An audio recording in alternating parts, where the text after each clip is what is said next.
नमस्कार, आप देख रहे हैं 4 PM और मैं हूं आपके साथ निधि तिवारी। अमेरिकी सुपर पावर का ढोल तेज तेज से पीट रहे ट्रंप की हेकड़ी ईरान के सुप्रीम लीडर खामेनेई ने निकाल दी है। खामेनेई ने साफ कर दिया है कि वो किसी तानाशाह के कहने पर सीज फायर नहीं करने वाले हैं।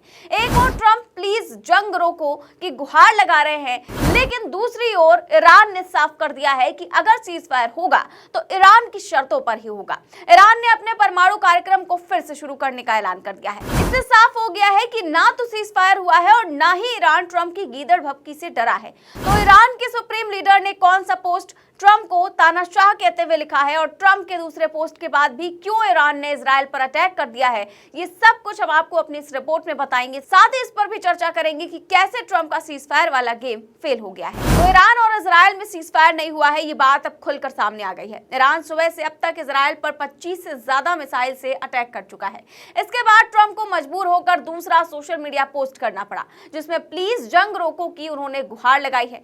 लेकिन ईरान इस पर भी राजी नहीं है। ईरान ने इसके बाद फिर से मिसाइल अटैक किए और करीब 100 से ज्यादा बम इजराइल पर बरसाए। इससे पूरे इजराइल में हड़कंप मच गया है और फिर से लोग बंकरों की ओर भागने लगे हैं। इजराइल में हर ओर तबाही के मंजर दिखाई दे रहे हैं। अभी तक सीज फायर और ट्रंप के गुणगान कर रहे नेतन्याहू को आखिर में कहना ही पड़ा कि ईरानी हमलों का हम जवाब देंगे। मतलब साफ है कि फिलहाल सीज फायर जैसा कुछ नहीं है। इससे साफ हो गया है कि ट्रंप की सीज फायर वाली कहानी फेल हो गई है और ईरान न सिर्फ इजराइल बल्कि अमेरिका को भी मुंहतोड़ जवाब देने को तैयार है। वैसे भी ईरान कभी किसी के आगे नहीं झुका। ईरान, जिसे कभी फारस कहा जाता था, वो सभ्यता जिसने दुनिया को साइरस द ग्रेट जैसे शासक दिए, जिन्होंने इंसानियत और आजादी का पैगाम दिया। हजारों सालों से ये मुल्क साम्राज्यों, आक्रांताओं और तानाशाहों से लड़ा है, चाहे वो सिकंदर हो, मंगोल हो या फिर ब्रिटिश और अमेरिकी साम्राज्यवाद। ईरान ने हमेशा अपनी संप्रभुता को बचाया। 1989 की इस्लामिक क्रांति ने तो दुनिया को हिला दिया था, जब ईरान के लोगों ने अमेरिका के पिट्ठू शाह को सत्ता से उखाड़ फेंका और खामेनेई के नेतृत्व में एक नया ईरान बनाया। तब से लेकर आज तक अमेरिका और उसके चमचे ईरान को दबाने की कोशिश करते आए हैं, प्रतिबंध लगाए, धमकियां दी, लेकिन ईरान ने कभी घुटने नहीं टेके। और आज 2025 में ईरान ने फिर से वही जज्बा दिखाया जब उसने ट्रंप और इजराइल की हेकड़ी निकाल दी। जैसा कि आप जानते हैं, 13 जून 2025 को इजराइल ने ईरान पर ताबड़तोड़ हवाई हमले किए। 200 से ज्यादा फाइटर जेट्स, 6 परमाणु वैज्ञानिकों समेत 104 नागरिकों की हत्या और ईरान के सैन्य ठिकानों पर बमबारी। इजराइल के पीएम बेंजामिन नेतन्याहू ने कहा कि हम ईरान को खत्म कर देंगे और पीछे पीछे डोनाल्ड ट्रंप, जो खुद को सुपर पावर का मालिक समझते हैं, वो बोले कि ईरान को तगड़ी चोट पहुंची है और आगे भी पहुंचेगी। पिछले दिनों ट्रंप ने दावा किया कि ईरान के आसमान पर हमारा कब्जा है, लेकिन उन्हें क्या पता था कि ईरान वो मुल्क है जो धमकियों से नहीं डरता। ईरान के सुप्रीम लीडर खामेनेई ने तुरंत जवाब दिया कि हम सरेंडर नहीं करेंगे।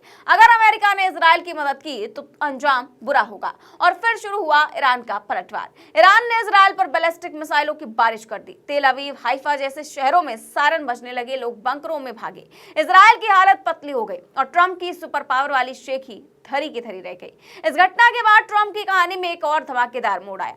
22 जून 2025 को अमेरिका ने ईरान के 3 परमाणु ठिकानों पर हमला किया। ट्रंप ने इस अमेरिकी हमले के बाद खूब डींगे मारी, लेकिन ईरान ने ऐसा जवाब दिया कि ट्रंप और अमेरिका की सारी हेकड़ी निकल गई। ईरान ने कल रात कतर में मौजूद अमेरिकी एयरबेस पर 14 से 19 मिसाइलें दाग दी। ये वही एयरबेस है जो अमेरिका का मिडिल ईस्ट में सबसे बड़ा सैन्य ठिकाना है। ईरान ने न सिर्फ हमले से पहले अमेरिका और कतर को चेतावनी दी थी, लेकिन यह हमला इतना जोरदार था कि कतर में इमरजेंसी जैसे हालात हो गए। ईरान ने दुनिया को बता दिया कि वो किसी से कम नहीं है। ट्रंप इस हमले के बाद व्हाइट हाउस के सिचुएशन रूम में छुपे बैठे थे। इसके बाद इमरजेंसी मीटिंग भी बुलाई गई। अमेरिकी अधिकारियों ने कहा कि कोई हताहत नहीं हुआ, लेकिन सवाल यह है कि अगर सब ठीक था तो ट्रंप इतना घबराए क्यों थे? क्योंकि उन्हें समझ आ गया था कि ईरान वो मुल्क नहीं जो धमकियों से डर जाए। और तो और ईरानी सेना के कमांडर ने तो खुली चेतावनी दी कि अगर अमेरिका ने फिर से हमला किया तो अगली बार और जोरदार जवाब मिलेगा। ऐसे में साफ है कि ईरान ने न सिर्फ अमेरिका को जवाब दिया बल्कि पूरी दुनिया को दिखा दिया कि सुपर पावर की हेकड़ी निकालने में उससे कोई भी गुरेज नहीं छोड़ी है। ट्रंप ने अपने सोशल साइट पर ऐलान किया कि ईरान और इजराइल के बीच 6 घंटे बाद 12 घंटे का सीज फायर होगा। तब पूरी दुनिया को लगा कि बस अब जंग खत्म। लेकिन ईरान ने तो ट्रंप के उस ड्रामे को सिरे से नकार दिया। ट्रंप के सीजफायर ऐलान के बाद भी ईरान ने इजराइल पर 25 से ज्यादा मिसाइलें दागी। तेल अवीव और बेयरशेवा में धमाकों की आवाजें गूंजी। ये था ईरान का जवाब।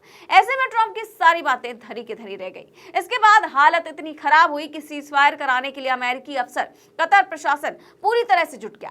जैसे तैसे कर ईरान मानने को तैयार हुआ। ईरान ने अपनी हाई लेवल मीटिंग बुलाई। मीडिया रिपोर्ट्स के अनुसार इसमें खामेनेई भी थे। इसमें फैसला लिया गया कि इजराइल और अमेरिका की बातों पर भरोसा नहीं किया जा सकता, क्योंकि इनकी बातों में कोई वजन नहीं है।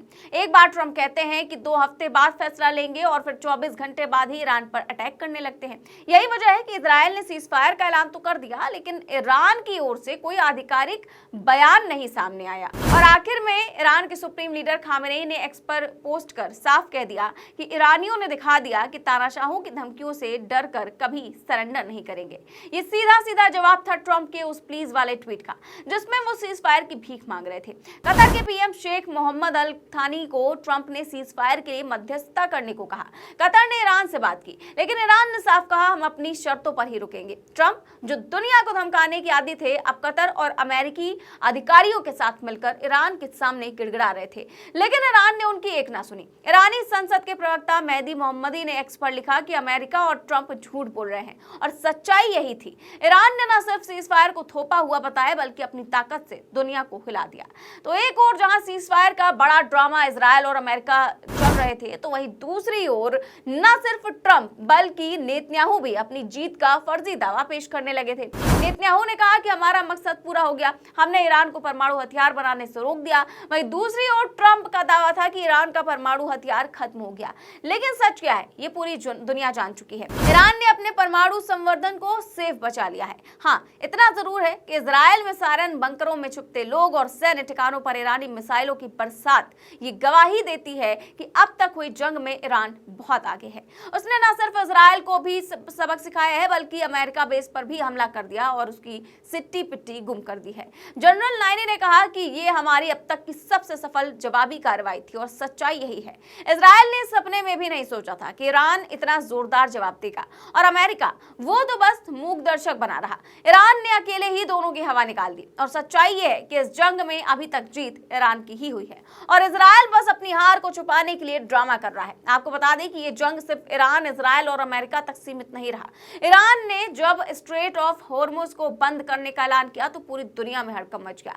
ट्रंप समझ गए कि जंग आगे बढ़ी तो दुनिया तबाह हो जाएगी, इसीलिए वो बार बार सीजफायर की भीख मांगने लगे। लेकिन ईरान ने साफ कर दिया कि हम अपनी शर्तों पर रुकेंगे। ईरान ने न सिर्फ इजराइल और अमेरिका को जवाब दिया, बल्कि पूरी दुनिया को बता दिया कि एक छोटा सा मुल्क भी अगर हौसला हो तो सुपर पावर की हेकड़ी निकाल सकता है। और यही है अब तक की जंग में ईरान की असली ऐतिहासिक ताकत। एक छोटा सा मुल्क जिसे दुनिया कमजोर समझती थी, उसने न सिर्फ इजराइल की फर्जी हेकड़ी निकाली, बल्कि अमेरिका को भी घुटनों पर ला दिया।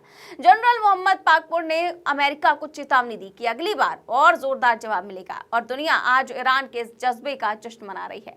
आपको क्या लगता है, क्या फिर से ईरान वापसी करेगा या फिर सीज फायर हो चुका है? हमें कमेंट बॉक्स में जरूर बताएं अपनी राय। साथ ही साथ चैनल को सब्सक्राइब भी करें और ज्वाइन भी करें। नमस्कार।